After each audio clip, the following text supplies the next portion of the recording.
Hey, how about you, everybody? Welcome into the Corner Recruiting Show. I'm your host, Jeffrey Lee, Senior Recruiting Editor for Auburn Sports. Dadgummit. Today is Wednesday, January the 21st, 2026 for you. It is Tuesday evening, January the 20th, 2026 for us. Keep that in mind moving forward if we slip up with any todays, tomorrows, or yesterdays. We're going to have a Q&A type show this week. We've kind of went down the transfer tracker the last 2 weeks. We want to open it up this week, kind of dig in to see what the members want to hear about, want to ask us about. So we're going to do some questions tonight, do some hibachies, if there are any deserving ones to be hibachied. And then we'll move on because Auburn's still got work to do in the transfer portal. Junior Day is come and gone. Another one will be here in a couple of weeks, and we're going to do it all tonight, tomorrow, today on this show. Here to do it with me, as they always are 100% of the time when they have on their olive green shirts. They're freaking here. How about you, boys? How about you? Cole Pinkston and Alan Head, by the way. How about you, fellas? How we doing tonight, man? Thought you were trying to say we need no introduction, really. You know what? I considered it. See, but we have the whole audio person of the show, part of the show, right? And we forget because it's a YouTube show, so it doubles. We do have to make sure that we delineate in between the two for our audio listeners. You know what? I do not consider that, and I should. There are people who just listen and miss out on our beautiful, smiling, handsome smiling faces. I feel bad for them. Don't you? I do. Damn. I also feel bad that just listeners are going to hear. I mean, I couldn't be further under the weather. I mean, every time it gets cold outside. Dude, you need to see, I think vitamin C. It adds something to the show. It gets cold, that old menthol Martha voice. Menthol. Yeah, man. Smoking in ball malls. Ooh. I actually had a friend in high school that smoked Pall Malls. My friend's mom smoked Pall Malls, and she didn't even know. Hello, hey, Jeffrey. Hey, Mr. Jones. Hey, Mr. Jones. This is his mama. I know. Pardon me, ma'am. Some Pall Mall smokers myself. Pall Malls. You coming over, Jeffrey? Stop over at the Quick Mart. Give me a carton of them Pall Malls. There's like about 4 of them, right? There's Marlboro Reds, Pall Malls, Cools, and look, man, and I believe this, dude. Marijuana, if Camels are legal, marijuana should be legal, man. I firmly believe that, dude. I used to smoke the Camels. Did you? The old humpbacks? Yeah. Jeez, dude, those things jump on you, man. Yeah, I was a Camel guy back in the college days. Camel Lights. Oh, okay. Camel Lights. Then I went to the organic kind. Did you? What was that called? I can't remember. We do not condone any use of alcohol or tobacco products on this show. for those minor listeners, right? Yeah, man, it's terrible. I'm glad they made these safe substitutes. All right, we're going to get to some questions from the corner, questions from the bunker, questions from auburnsports.com. Members, if you're not a member, you should go check us out. Got a $1 promotion going on right now, $1 for the first 5 days, and you'll hit that annual, and I guarantee you will not want to get rid of it. Go check us out at auburnsports.com. Before we get to the questions, I want to say if you're looking for a new Chevy Silverado, maybe a GMC Sierra, dadgummit, we got you. Caleb Schofield there at Glenn Smith Chevrolet and GMC in Opelika. Give him a call. Oh, my daggum preview's messed up. Get out of my way. God bless America. I can't stand these stupid things. Give him a call, 334-531-0996. Caleb Schofield there with Glenn Smith Chevrolet and GMC in Opelika. They're off exit 62, which is off of I-85. Glenn Smith Chevrolet is now celebrating over 33. Now, it would be 34 because this was written in 2025. So 34 years of serving East Alabama and West Georgia for sales, service, and parts. Inventory, if you've driven past this place, you know it is fantastic. 500 new and used over 500 new and used vehicles on the ground and on the way, loaded with over 200 brand new Chevy Silverados and GMC Sierra trucks, hundreds of pre-owned vehicles ready to go. I was looking at that Z71 Trail Ball Silverado. Woo! I was like that dude on Napoleon Dynamite, that woman when Kit brings the boat and sets it on the table, and she goes, "I want that." That's what I was talking about when I was looking at that trail ball. Boy, it was pretty good. Give him a call, folks. Caleb Schofield at Glenn Smith Chevrolet GMC, 334-531-0996. Do not forget to tell him you want to have the special. He'll hook you up. All right, Zach, let's get right into it, man. Let's get to some questions. And let's see if we can't get some answers out of these folks. Mountain Tiger 96, are we in the game for any more day one starters? This is a great question that may emerge from the portal moving forward. Day one starters. I mean, is Auburn looking for depth like they've been adding here in the past few days? Kenneth McManus he'll come in as a sophomore offensive lineman from Akron. Very good. Auburn's very excited about this kid. But he's not a day one starter. Do you see any positions left where Auburn could potentially look for a day one starter? I don't think they're really out there anymore. I mean, there may be one or two, but maybe would they come from Indiana or Miami? Miami mostly, right? Yeah, I think so. Are those? And Alan, they have 5 days starting today to enter the portal. That is correct. 5 days from today, and that's today being Tuesday, by the way. Yes, today being Tuesday. So if you're watching this on a Wednesday, or you're listening to this on a Wednesday, you've got 4 days. So it would Tuesday, be Wednesday, Thursday, Friday, Monday. Is it 5 business days? I think you have 5 days consecutive to notify them you want to get in, but to actually be entered into the portal, it has to be a business day. So basically the close of the week. Yes, close of the week, we'll know from Indiana, Miami, who's getting in the portal. And largely, I think if a kid's getting into the portal from those two teams, they've already got a deal struck with somebody. They're not getting in looking for a place to land. They already know where they're going. You'll be lucky if there's not a do not contact tag on those kids when they go in, if they go in. It's hard to say. I think. Do you look at Auburn's commitments or signees and say, man, they still need a starter at left guard, or they still need a starter at corner, or a starter at the slot? Yeah, I feel that way about edge personally. I know Deshaun Womack is in, but he's never been a starter. Okay, he's been at LSU for 2 years. He was at Ole Miss for a year. He was not the starter. He was rotational piece. A good one, but a rotational piece. So I'm still trying to compare to last year. And you had Keyron Crawford and Morris Williams. It's just going to be hard to get there. I don't think you will.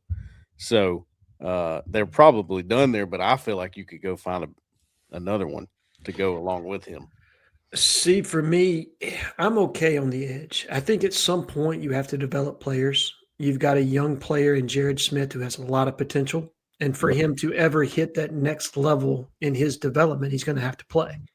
And I think what better year than this year for him to be a guy that's kind of changing when year one of a regime, you're just aiming for a winning season right now, right? Like the overall expectation from Auburn fans is not to go to the playoff. So I think this is a good developmental year to kind of get him some reps and to see what he can do. Nose guard to me is the one position I think that you could still use a starter. Now, I'm encouraged by what you have in Crawford. I think he's going to be really, really good. I'm just not sure how St. Farrier's how he's going to do at this level. It's a little bit unknown for me. And then who else do you have that can play that position at Auburn that's a true nose guard body? Is that something that Autry can do? Maybe he can still use some snaps there. Is there somebody else on the roster that can provide that for you? I don't know. So I think having one more piece there, potentially starter level. Now, the ideal situation would be Dallas Walker to get a waiver, but I don't know how realistic that is at the moment. Would be huge because you're right. That's the position they're going to need help. They're going to need help at nose. But, maybe they just look at it and go, well, we just can't go 3-man front as much anymore. Because I think Buddy Mathis is a guy that can play your shade. He did it at LSU. So the reason they were able to go 3-man front so much is because they had a strong nose in Dallas Walker.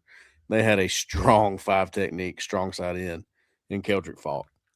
Like you can control the line of scrimmage with 3 when you have those 2. And I just don't think they have it anymore. It's possible. Now, again, what do you think about Darian Smith, the 5? Is he somebody? I mean, Keldrick played as a true sophomore, played a lot as a true sophomore. At some point, I think you have to eat those developmental reps. And if you believe those kids are the future, like if they're going to get your defensive line to where you think it needs to be to the upper echelon of the SEC in a year from now, I'm okay with eating that. But I am worried about nose because I just don't think you have enough pieces there to rotate through the way you want to. That's the one spot. It feels like at Buck, you've got answers though, right? Like you've got pieces that you can rotate in there. Are any of them starter level? None of them are proven starter level. Yeah. But I think they all have some traits that make you think, hey man, they've got some skills that make me believe maybe they can get there, that they can take that next step in their career. Even a guy like JJ Falk, he's intriguing to me. And I don't know where he's going to be. Is he going to be at N? Is he going to be at Buck? Is he going to cross train at both? I think he's a piece. Joe Phillips is somebody that has yet to really kind of catch on. Is this the year for him? So it feels some excitement in the building about him, by the way. Yeah. That's good. There was last year. I had somebody tell me that they thought that he should be playing. So be interesting. But I do think, and this Mark 8, I'm going to go ahead and ask this question because this is kind of the topic we're discussing right now. Do you think the staff has a plan in place to add any more edge rushers, defensive linemen? If so, or any targets y'all can share? I don't have any targets or anybody that I can name right now. I don't think there's anybody left on the transfer tracker. The Washington Twins, the Parker, Amon, and Jamon. Auburn no longer is pushing for those guys. Curious to see if they try to add another one at either of the positions. Like Cole said, he would like to see maybe one more. Well, this is why people are asking this, because they're looking at it and going, okay, so you're just going to roll with the guys who haven't really popped yet, who haven't really gotten on the field and done. Is this where you're at? Are you going to get more? What's the deal? And I think the answer is they're just going to roll with what they got. I don't think they're going to go crazy to get more in this room. I loved what Alan said, is that at some point you've got to let them play, because if you don't, you're going to be in the same situation next year going, are you going to roll with the guys you got who never played before? I mean, you got to get them. And listen, Jared Smith showed flashes of eliteness in the little time that he played this year. Definitely. Elite. And I do think they're going to cross-train JJ Falk. I think they're going to cross-train Joe Phillips. I think a lot of these guys are going to be cross-trained between the 5 and the Buck. I think that's their plan. They're going to – and I think not only for efficiency purposes and rotational purposes, being able to slide down, but also, man, monetarily. Yes. Like if you've got a guy who can play guard and tackle on offense, and you got a guy who can play end and buck on defense, and you've got numerous of those cats, dude, you're cutting some corners there, but they're good cuts. You're getting more bang for your buck, right? Man. You're getting a lot more return on your investment if you're able to play multiple positions and have some pliability there, man. I mean, if you can use the cashier and you can also flip burgers, you're more valuable. No doubt about it. I think obviously, ideally, in an ideal world, right, is that you would be able to get Chris Murray back and you'd be able to get Dallas Walker back, and you would roll with what you have in that room. Like that would give adequate depth at each position. I know that question's been asked. I know there are people that are more confident than me in waivers for both players. I would assume I'm with Cole. I think they're going to roll with what they got. I think they're going to rotate through what they have. They're going to try to develop these young guys. And honestly, the conversations I've had, I think Von Trell's excited about the developmental aspect of some of these young guys. I think he believes the upside of some of that group that he took in the 2025 class, in combination with a kid like Buddy Mathis that they just brought into Auburn, who would have naturally been in that class, right? Sure. Yeah. They think the ceiling is very high on those guys. And so again, if you're in a season where 6-6, 7-5, 8-4 is on the table, and that's acceptable, and you can get these guys reps and ready for next year, where maybe you're able to push a little bit further into trying to be in the conversation for a playoff run, I think it helps you get there. Look at Miami last night. They played Reuben Bain as a true freshman. Mm. And what was he last night on the field? Yeah, he's a monster. Dude. Yes. So, again, at some point, you got to play him. I mean, Jelly's peak hit. I'm sorry. Go ahead. Cole, I finish it agree off. with. I do. I think that they do have some good pieces in the room. I didn't want to sound like I was not saying that, because I do think there are some good pieces, and those guys have been in the system now, in the same system. It's not changing, and under Vontrell King Williams, so that's a big deal. Cody Sigler is a guy who could move out to the 5-2 to help there. Yeah. So I think at this point, I think what a lot of people want, like, just go get one or two more for the rotation purpose, not necessarily get me a starter. You know what I mean? No, I hear you, Cole. I mean, I think what you're saying has validity to it. I don't want to in any way make it seem as though I don't think that what you're saying has value. It does. I think the overwhelming feeling I have, though, is I just don't know what's available in the portal. Yeah, that may be the problem. That may be the problem. Curious to see what happens with Miami and Indiana, who they come out. But I do expect Auburn to add some more. But I'm thinking young talent. I'm Yes. thinking future guys, depth pieces that aren't just rotational guys, aren't just bodies, but they're future guys. They're future starters.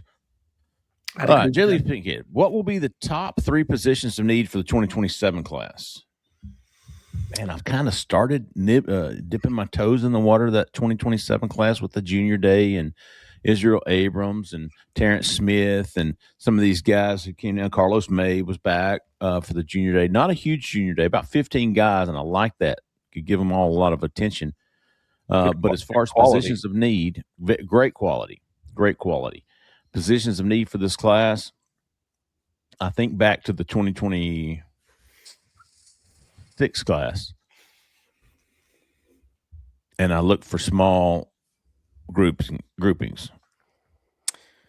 Well, I got the roster tracker pulled up right now. I just put it out, actually. They're up to 89, by the way, and it's very bottom heavy. So almost every position you're looking at a bunch of young guys. That's good. There's not a ton of seniors. I got 20, but that's all guys you've pretty much added. I mean, it was pretty bare as seniors. The junior class is 11 right now. So the junior class is 11? 11. That's what I got. So that doesn't shock me. That's when you think about the majority of the transition or churn we had off this past year's roster, Jay Crawford, Cam Coleman, Malik Blockton, Amaris Williams, all out of that class. And how about of the 11, 4 of them are safeties. That'd be Caleb Harris, Sylvester Smith, Fred Gaskin, Jack Luttrell. So, I mean, I think I'm looking at it. The one that looks maybe unbalanced to me is offensive tackle. Yes. You have a couple of freshmen. You have Wilson Zierer coming in, and then you have Joseph Simmons, Jacob Strand at the top, Stanton Ramil, who has 2 years. I think they're probably going to go 2 to 3 there. That might be a big one. Yeah, I mean, when you look at who you're losing in your entire class, from a senior standpoint, right? Like, that's the attrition we can bank on right now. We can't predict who's going to enter the transfer portal, and realistically, my opinions on layer depth change the more we get into this unregulated transfer situation. The more I think, is it even possible to have year-over-year consistency? I honestly don't know. When you have an unregulated situation and people are able to reset the market every year and test their value, I just don't know how unless you have the kind of kids in the locker room that are more worried about winning than they are about their draft status, or their next paycheck. And that's hard, man. Like, you're talking about 18-year-old kids, 19-year-olds, 20, 21.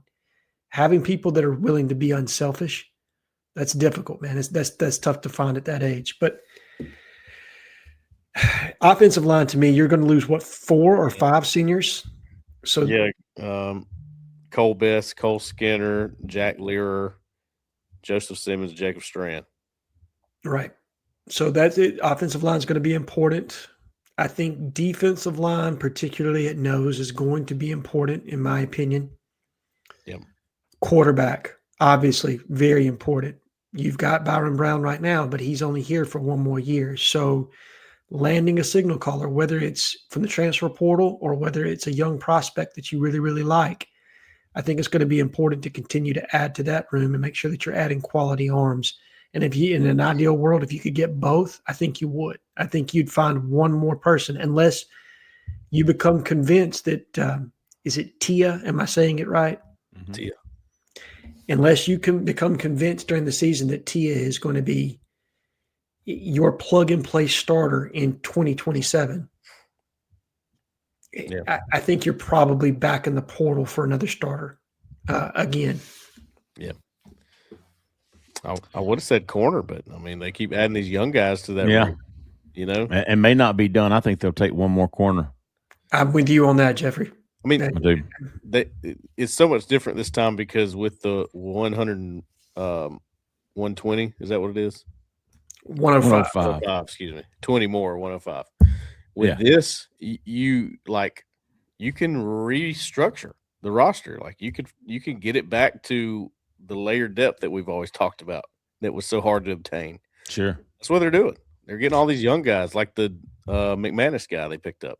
No, I agree. It's just the consistency of it. If these kids don't get the playing time they're looking for this year, they're going to be hunting somewhere else next year. Oh, that's my concern with it, right? Like, how much attrition are you going to have every year? Yep.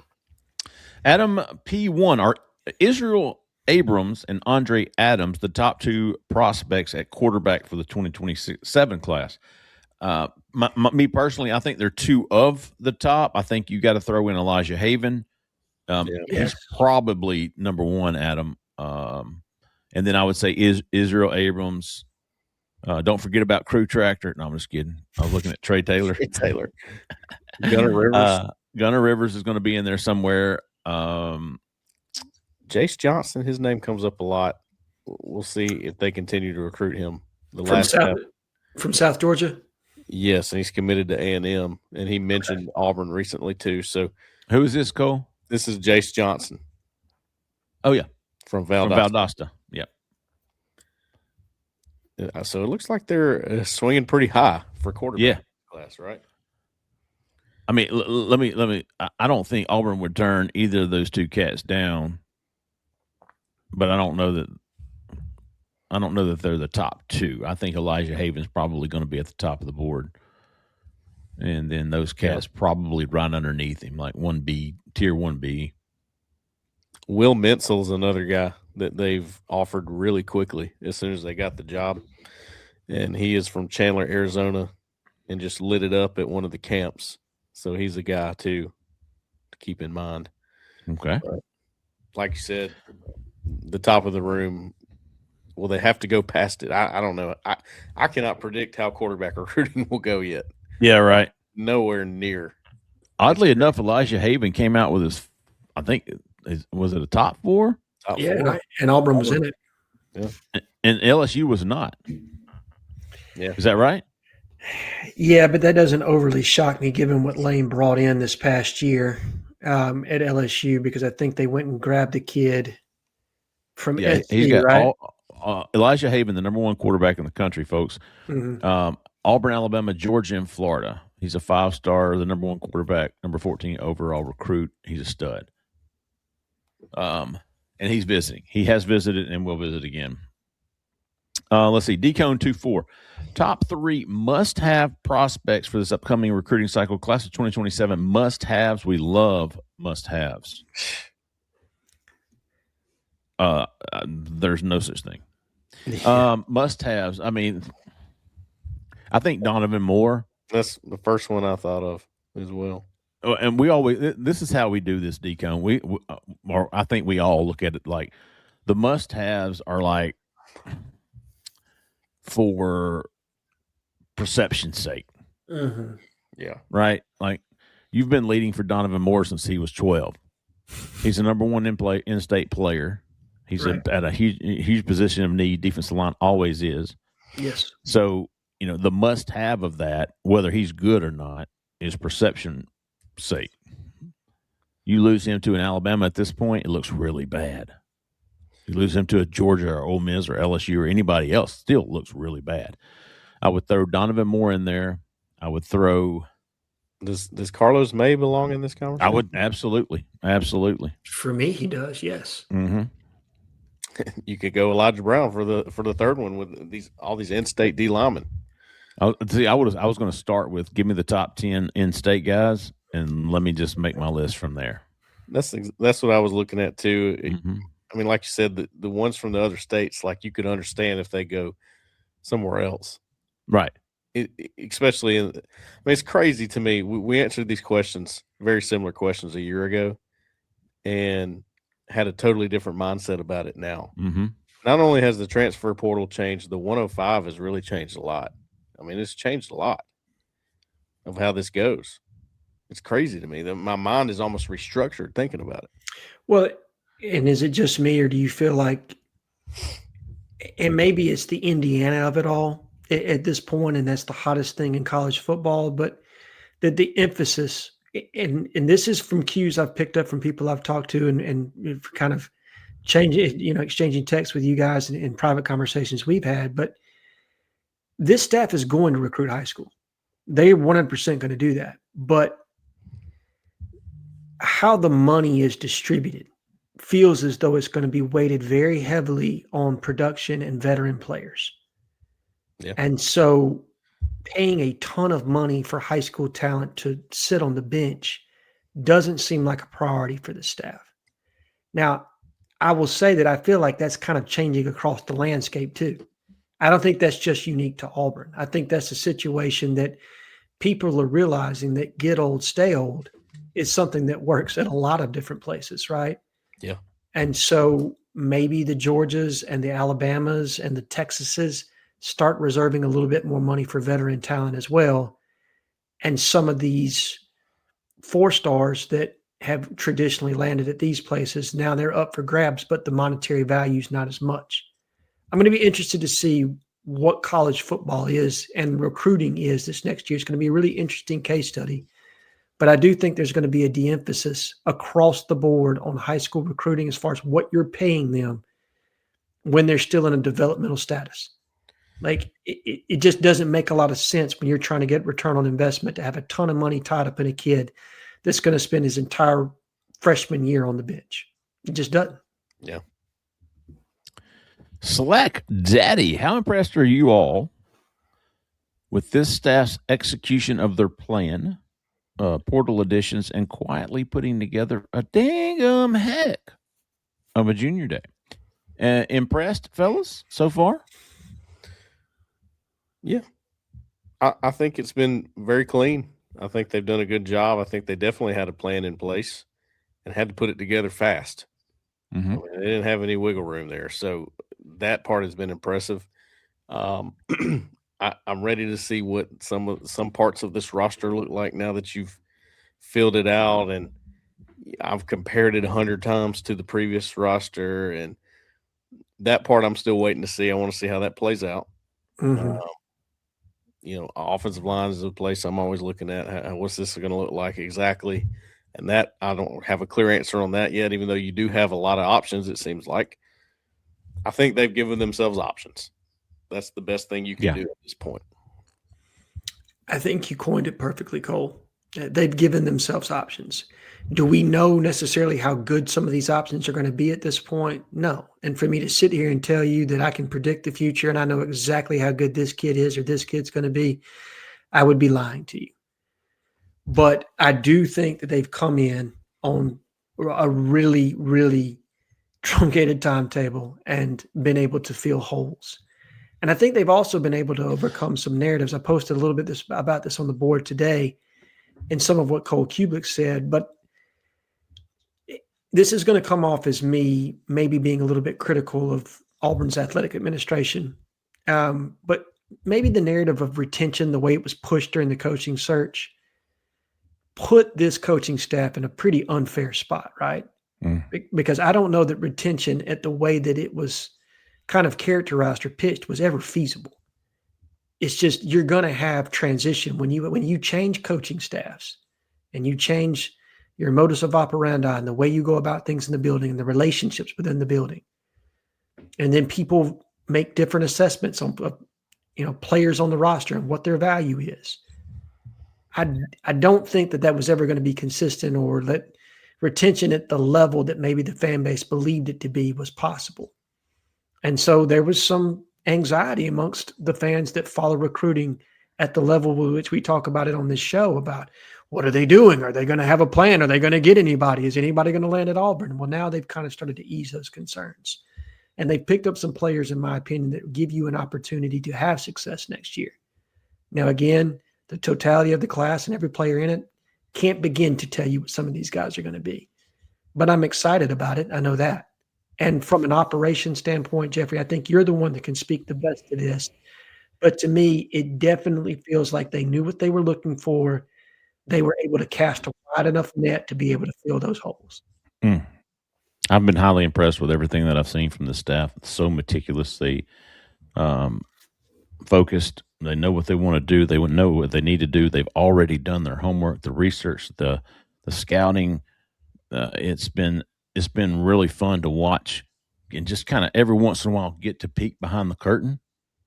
Don't get me wrong. I'm we're not back there in the freaking meetings or anything, but you kind of get, if you know what you're looking for, you get to see what they're really doing. And it's like, wow, man. I mean, take for instance, the kid from Akron, like, it's stuff like that impresses me. You're like, who is this kid? And you look him up and he's like, damn, good find. Yeah. Good ad. You're not expecting him day one. Might not be expecting him year two. But, he played as a true freshman at Akron, was very good for a true freshman at Akron. You don't have to play him this year, and you still got 3 years with him. It's little stuff that I think that I was used to Hugh Freeze and those guys recruiting at such a high level because of they weren't scared to throw money. Correct. And their evals on maybe not necessarily the talent, but maybe fit guys that they really want in the program. Yeah. We use the word culture a lot with Alex Golis. It means a lot to him. He's a big relationships guy. I mean, big relationship guy. So I have, I don't know that in the, like Harsin, Freeze, Gus, Chiswick, Tuberville, all the coaches that I've covered, he's different. Golis is different. And he's got different, a different menu in which to choose from and set his itinerary, but he's very calculated. I've been very impressed with him and the staff, and they're looking ahead, they're looking back, they've got it all covered. I've been very impressed. I think that's the thing that the organization piece of it. When I've talked to people, even the personality and how personable he is in just limited conversation seems to have made an impression on people. And I think from a recruiting standpoint, if we're looking at it through this lens, what I like the most is that when they miss on a target, there's 2 more guys the next day because they've already thought ahead about who do we need to have in the building in case this doesn't work out. It's not a situation where, dude, damn the torpedoes, we're going for broke. This is the guy. This is who we're in on. No, man. They've got 2 more that are ready to go if it doesn't work out for that player. And I think that's a successful strategy in recruiting. That if you're going to, if you need 1 at a position, you better recruit 5. That was the lesson you taught me early on, Jeffrey. Mm-hmm. And they seem to swear by that, right? Like that's a situation where they're very prepared on who's next on the depth chart if it doesn't work out with this player. And they're prepared so much so that there were a couple of early guys they brought in transfer portal that they were working behind the scenes on other guys. Like this was the fallback guy. And by the time this cat left his visit on Auburn knew that they were in better with the guy higher on the board. It was like, this when he showed up, we might have needed him. Right. By the time he left, we're done with him. I mean, you look at Javon Thomas, how long they kept him warm from him visiting on the 7th. and they just added freaking Jabari Todd from Chattanooga. Kamari. Kamari, that's what I said, Cole. Is my mic messing up? I must have static in my mic.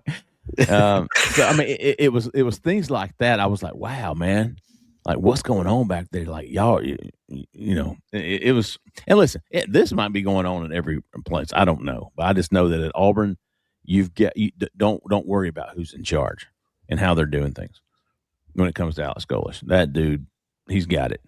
You might not agree with it, but he's got a plan and he is sticking to it, and it's worked so far. Ocho nombres, 8 names. Is that right? Yeah. Oh, sweet. I think so. B plus. I took honors Spanish. Spanish too. Did you really? I seed my way through it. See, buddy, I never learned anything from Spanish, but cerveza, por favor, gracias, señor. That was as far as I got. Oh, wow.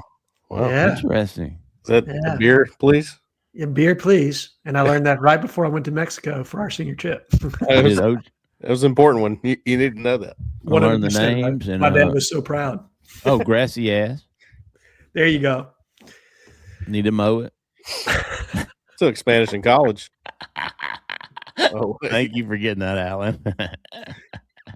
100%. Ocho nombres. In general, what percentage of NIL money do you think the staff allocates for high school recruiting versus transfers? Well, this vary tremendously based on roster. I don't know any of this, guys. Alan, you take it away. Cole, if you know when, you chime in. But I think it's pretty simple. The NIL money goes to the best players, in their opinion. Doesn't matter where they come from. That's fair. I tend to believe it's going to be weighted more towards a veteran presence than it is going to be the younger players. But I don't think they're going to be scared to recruit the 5-star. That's the one thing that I think is a misconception about the staff, is that there are people that believe that they are not going to go after high-end targets. I don't believe that for a second. I think they're going to be very specific about which ones they go after. I think they're going to need to fit the culture within the building that they want to cast forward. And then what are they looking to ascertain at that spot? You know, it's all got it. People tend to look at these in a vacuum, right? And you have to take a broad brush to this and look at it as we're trying to balance an entire roster of salaries and personalities and put it all together in a logical way that makes sense to get the most production out of this roster. So there has to be some harmony there to it. But what I have learned is that they're not going to shy away from the high-end high school recruiting guys. They're not. I think five-star corner Joshua Dobson proves that, does he not? Think of the quarterbacks that we just talked about.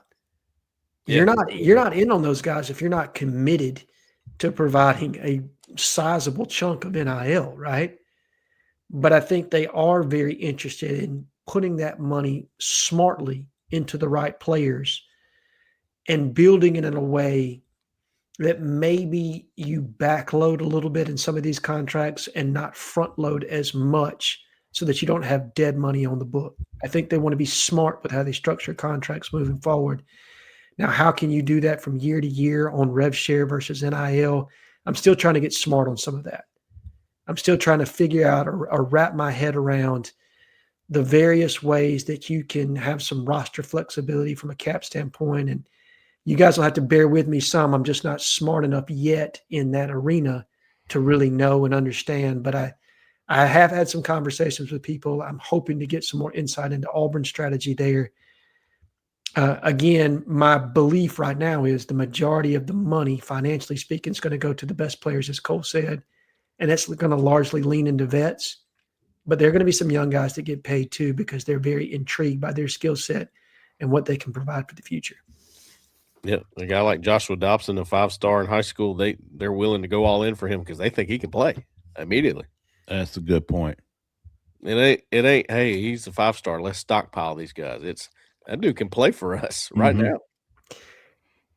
Let me ask you this from both of y'all's perspective. Do you see it as we're going to put money into high school kids that can play now? And by play now, we mean skill players, because it's a little bit easier to play further away from the ball. And then with some of our offensive linemen, you know what, we're going to find guys that fit what we want to do and hope to retain and develop them and sink money in them as they get older. Yeah, I think it's just tough to be a 5-star or a 4-star offensive lineman and come in and play as a true freshman. Like, you just don't see that very much. Yeah, right.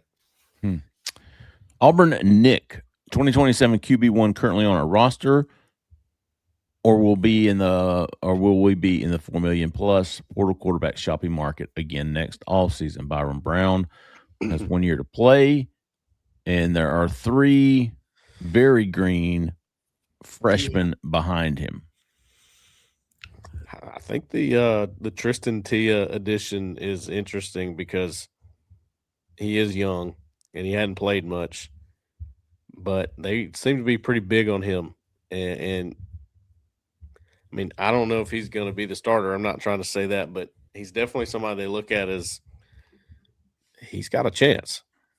He's got a chance, but do they go crazy? They have the money to spend. They go for one like that again. I have no idea, man. Byron Brown is one that was there. You had it.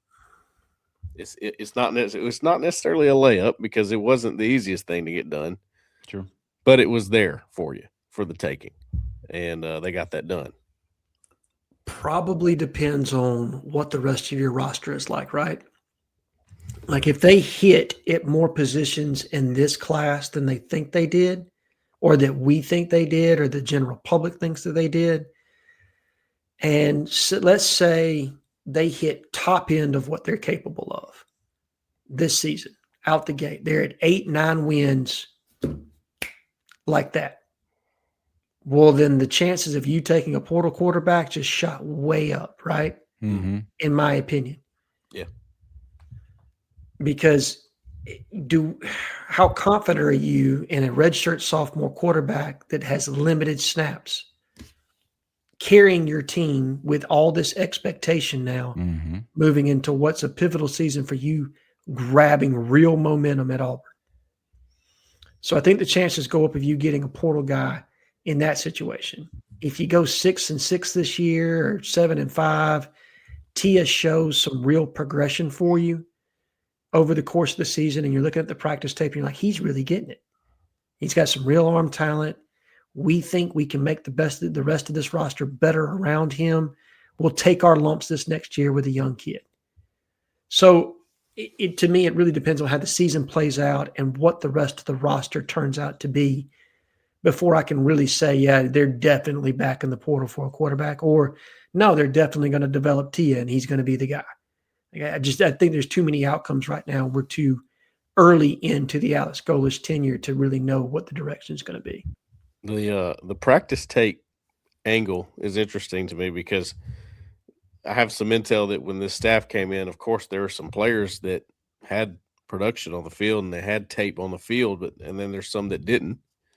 But they wanted to see the practice tape of all of them. That was like a big thing in trying to figure out their valuation of each player. I'm going to be really interested, man, to see when this moves forward and they get a full year of practice and whatever under their belt of their roster they just put together.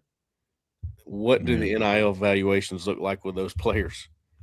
Well, I can say this because I had a similar conversation to you, Cole.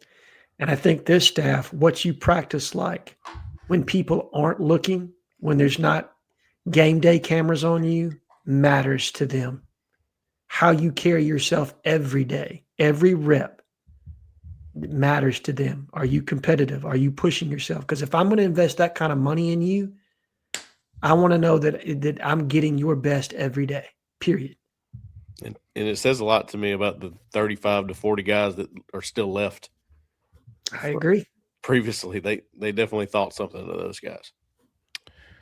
A-Dub-2. Cole used to talk a lot about the talent gap between Georgia, Bama, and Auburn. How wide is the gap now? Do we know the staff's ratio of portal to high school vision? Talent gap probably took a step back. I think so. Was you had it pretty close. He was getting there. He was closing it. He was. I think the record doesn't reflect it, and most people look at the record and say that's the amount of talent you had, 5 and 7. But guess what, A-Dub? You know what the talent gap was between Indiana and Miami? Big. I don't care about the talent gap anymore. I agree.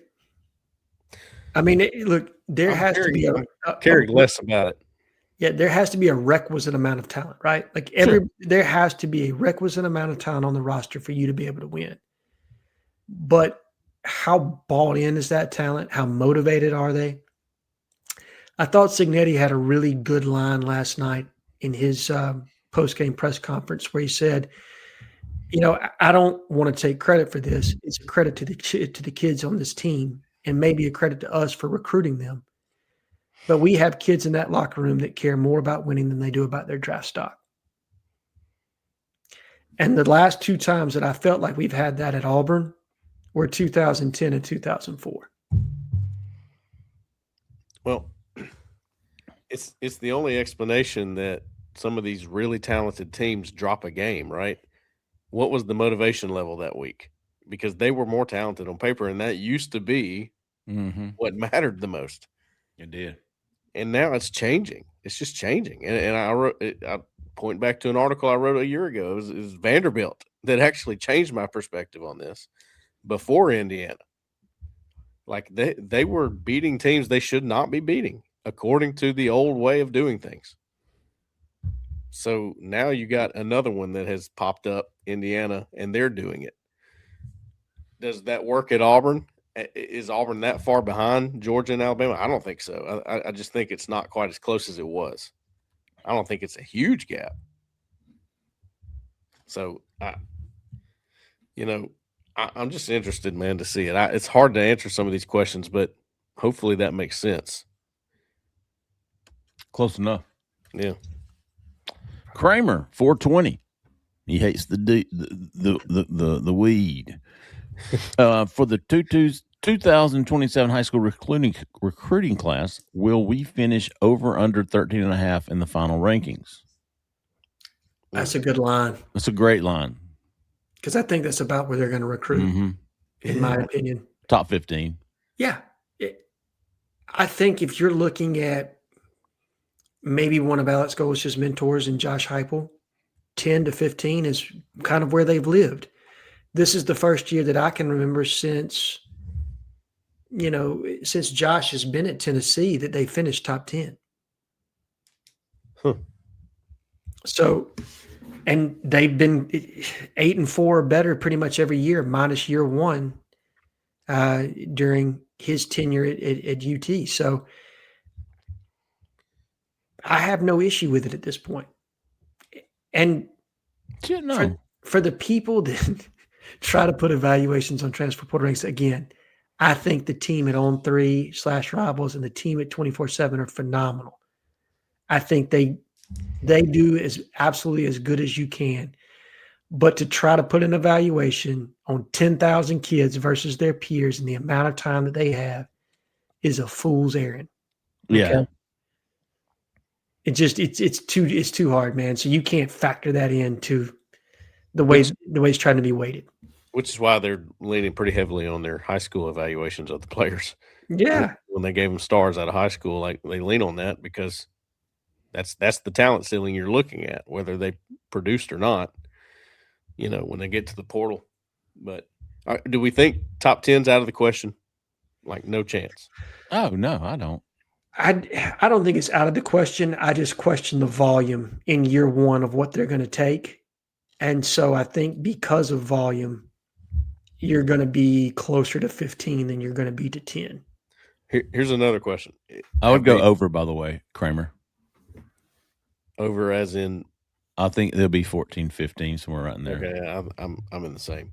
The other question is, have they stacked up enough young guys to turn more attention to high school?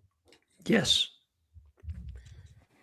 In my opinion, yes. Now, offensive line is the one spot that it feels like they're in this cycle, this awful cycle, man, where you finally get some young ones stocked and then you lose them all. Yeah. Now they've got 3 really good young ones in Kel Ellis, Ty Buster, and Jacoby Ward. Like, I am very intrigued by them. They made another intriguing pickup with the kid from Ole Miss that they got, and I apologize, it's bad podcasting on me not to have his name, but TJ Hedrick. Yeah. So, Yeah. really like those 4. You just added the young man out of Akron, so now you've got 5 pieces. So you're building it back a little bit for what you're going to have next year. And then you've got 5 freshmen that you brought in this past year, but that's one it feels like you need to restock with some young guys. Like you need to get more young talent in that room. Yeah, it's very. There's a big gap when you look at it on the roster chart. Like junior and sophomore, not a lot going on there. No. Barner Becca with the bonus question. This has been a topic of conversation thanks to the 5-star lover himself, Nick Saban. Do star rankings even matter anymore in recruiting? Nick was so disingenuous when he said that. Get out of here, man. And I think Coach Saban's obviously, as painful as it is for me to say it on this show, it's the greatest college football coach of all time. It just is what it is. But yes, it still matters some, right? But not the same. Because of the unregulated free agency and the fact that kids can bounce around to 4 different schools in 4 years, you're building a team now almost on a year-to-year basis. Like, yes, there's a focus on overall like program health, but it's like, all right, man, I think we can really load up this year and we can get these guys and we can be really, really good this year. And then maybe we take, a 2 or 3 game slip next year, but it just, the way you build teams is year to year now. And sinking money in a 5-star, and like Cam Coleman, you build up all these aspirations for what they're going to be in this, this dream scenario that may or may not come to fruition because your head coach may not be there the year after next if he doesn't win enough football games. It's really hard, man, to get jacked about stars right now because of how quickly they can move. Yeah. I mean, look at how excited everybody was for Deuce Knight and Cam Coleman. 2 5-stars, 2 of the highest ranked recruits ever signed by Auburn. And they lasted 2 years. Yeah. I thought about something the other day, and Cole, you can tell me a different reason of why you got into this, but I think a large number of people that are in the podcast business or that are journalists or whatever, they love telling stories, right? And I think in recruiting, you used to be able to get to tell stories and know kids, and then they would be on your roster for 4 years. And there was this whole relationship that the fan base would have with these kids. It's not like that anymore, right? No. It's just, there's no story really to tell. It's a 5-minute snippet of they committed, they're here, they're gone. Mm-hmm. And it's really that quick and that transactional in some ways. I do think the rankings matter as far as, like Cole said, ranking all these cats. Most of them you're falling back on the high school eval. You're looking at the potential of this kid. If Auburn signs a kid who hasn't played at Texas A&M for 2 years because he's been stuck by juniors and seniors, but he was a high 4-star out of high school, and you get that guy out of the transfer portal, you're freaking excited. Yeah.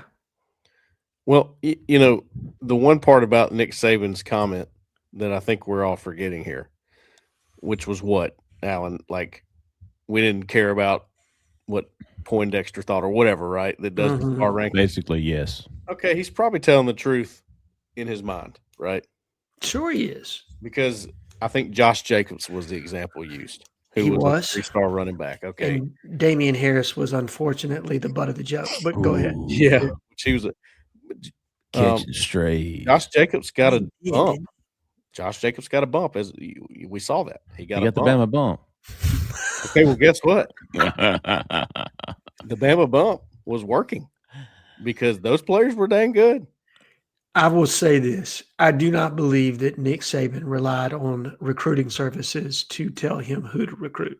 I feel very confident. I think recruiting services relied on Nick Saban to tell them where to rank. That is exactly what I was trying to say. So yes, so Jeffrey. Yes. So what we were seeing there was that guy goes to that program, he's going to be better. Promise he is. And that's a fair bet when you really think about it. It's fair. For sure. Okay. So now who's the coaches that if a player goes to that school, you go, hey, he's going to be good? No doubt. He's going to get developed. Georgia. Probably. Yeah. Indiana now, Zach says. I mean, yeah, maybe. If it's a quarterback, LSU, at this point with Kiff, I mean, I think he's shown enough that he's going to get maximum out of a quarterback. Yes. So what you have to do if you're Alex Golesh at Auburn is take this roster that you put together, in some ways a ragtag roster, right? You didn't have long to put it together. You go and you win some games that you're technically not supposed to on paper. You know, you make a stand, you make a statement. All of a sudden, you start getting a little bit better on the star rankings. And I really believe that's the way it works. I do. I will say something about Nick Saban. Nick Saban never was a great coach when he had equal to or lesser than talent.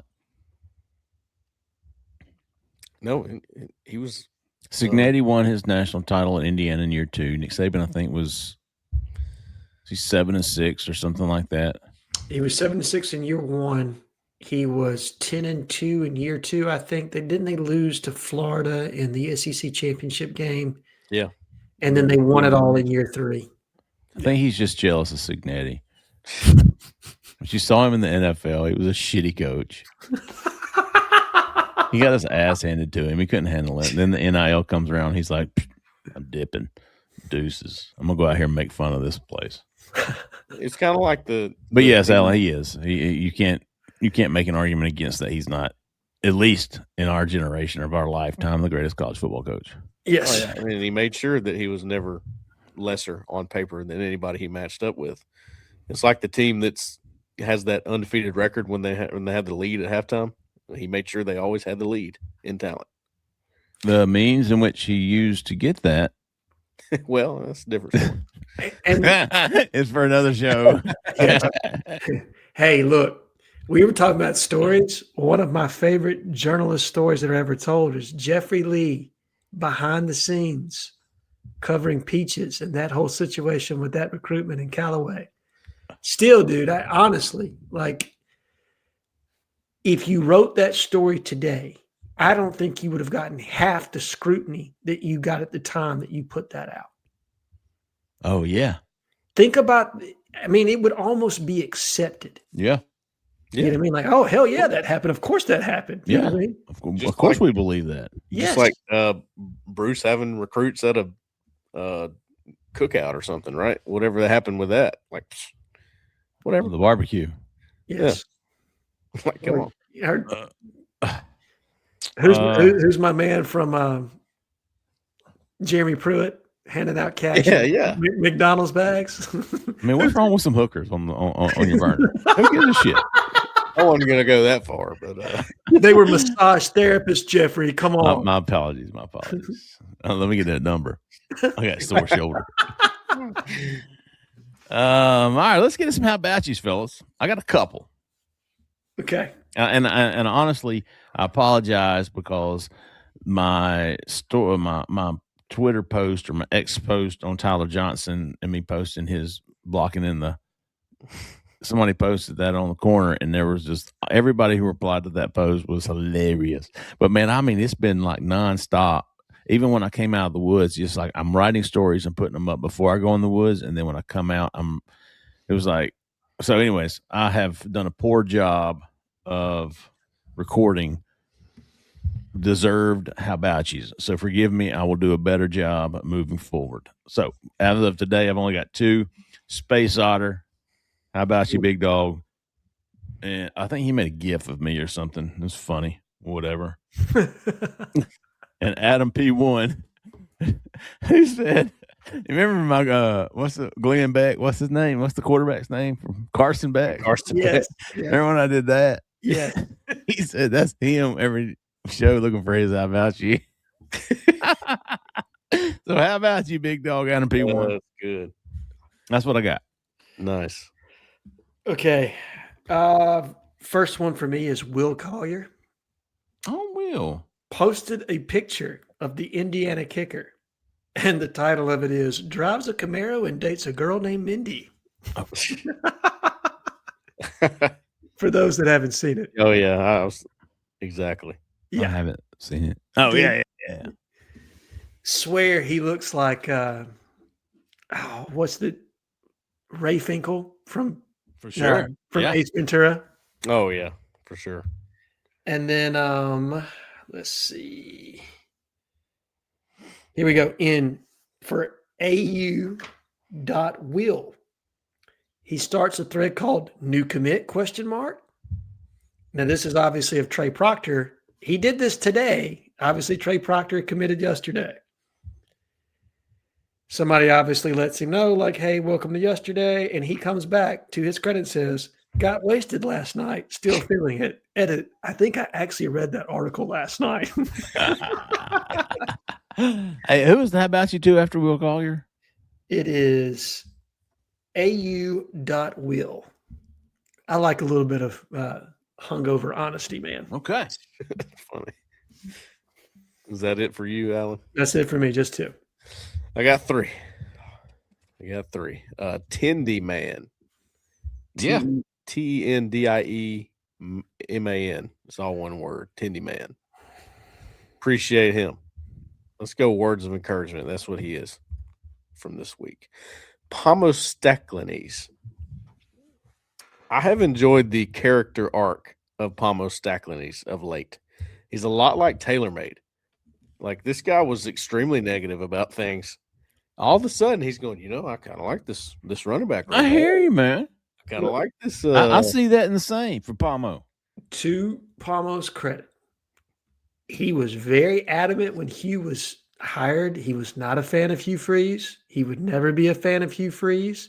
He stood on that. He did. And then the second that he was fired, Pomo's attitude, 180. Yeah. Like a new man. TaylorMade was like that with Harsin. He was. Some people they have a nose for it, I guess, Maybe Alex Golis can kind of unite everybody, right? Everybody come together. Everybody come together. Everybody come together. I like it.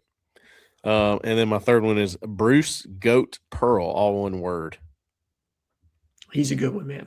He has I won't get into too much about why I'm choosing him, but he's been I'll say voice of reason. And he probably knows why. Okay. I have two more I forgot. One last week I wrote down and I forgot to say it, but it's Hang Low 7. That's How about you, big dog? And listen to this one. How about you to Tiger Prowl 09? Oh wow. Are we doing this? Are we doing this right now? Zach got the show.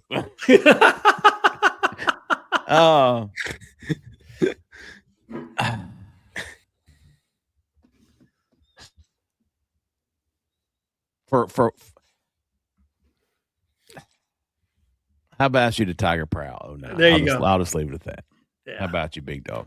Whether you're the ghost of Braylon Womack's burner or not, brother.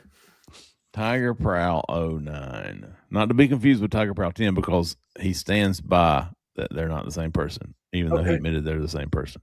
Okay. So, all right, that's going to do it, folks. We're going to wrap it up. We're going to be back Monday night at 6:30 for the call-in show. And don't forget about Caleb Schofield there at Glenn Smith Chevrolet GMC in Opelika. Give Caleb a call, 334-531-0996. How about you special? Tell him you want it. He'll hook you up. All right, folks, that's going to do it for us. Look for Sunday night. We appreciate everybody listening, watching, whatever else you did. For Cole Pinkston, for Alan Head, for Zach in the back, who stayed in the back. I'm Jeffrey Lee, man. Y'all stay at that left lane. See ya.